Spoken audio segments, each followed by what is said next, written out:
process would have evaluated the financial standing. Yes, Councillor Khatri, then Councillor.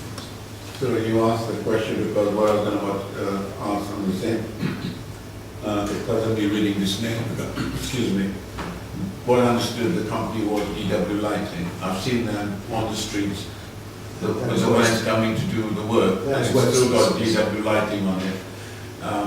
Is this part of the same group? That was the Websters that Chris Bishop talked about. They were EW Lighting. The W is Websters. And that company has become this new amalgam composite company. That's right, isn't it? Yes. I haven't had the issue, but I'll speak to you separately on that. Councillor Cooke.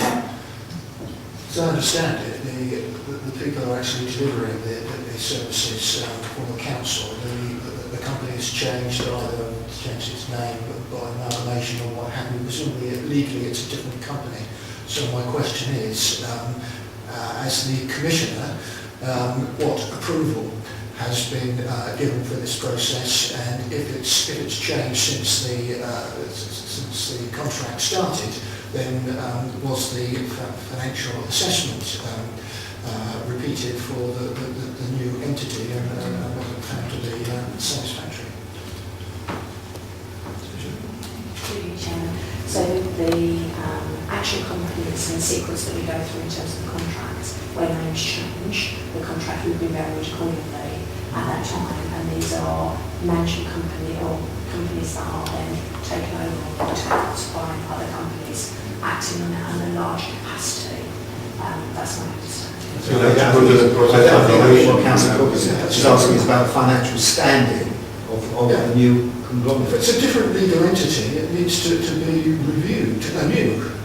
And what I'm trying to get is an assurance that happened when the legal entity providing these important services to Barnet changed. So I would need to check into that, Councillor. So as I said, I'm only responsible for this on the 1st of April. My understanding is that process was followed through and was sound at that time when these changes took place. And as I said, this is a complex contract of which financiers actually sit as party to it, so they would be required to back and sign off any changes that happened.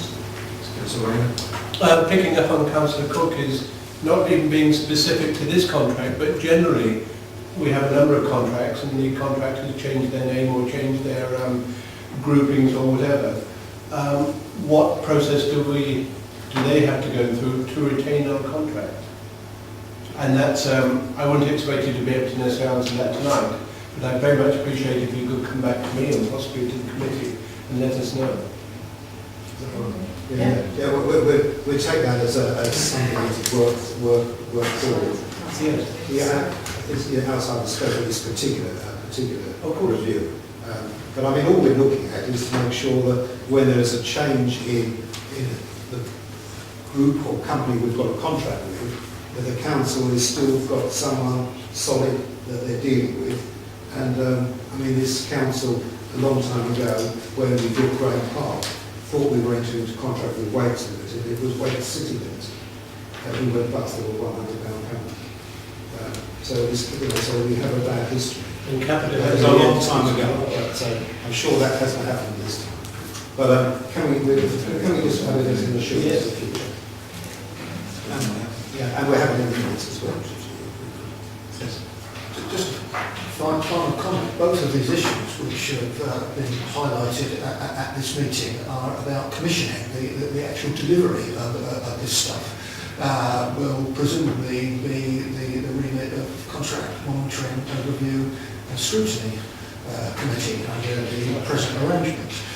So what we're looking at here is the retained council officers who are commissioning the work on behalf of the council, and this is the sort of major activity in what's left of Barnet Council now, and so it's rather worrying that there are these two items in this crucial area which the Audit Committee is needing to look at, and we obviously need a step up in in overall performance. Otherwise, we could be in severe trouble.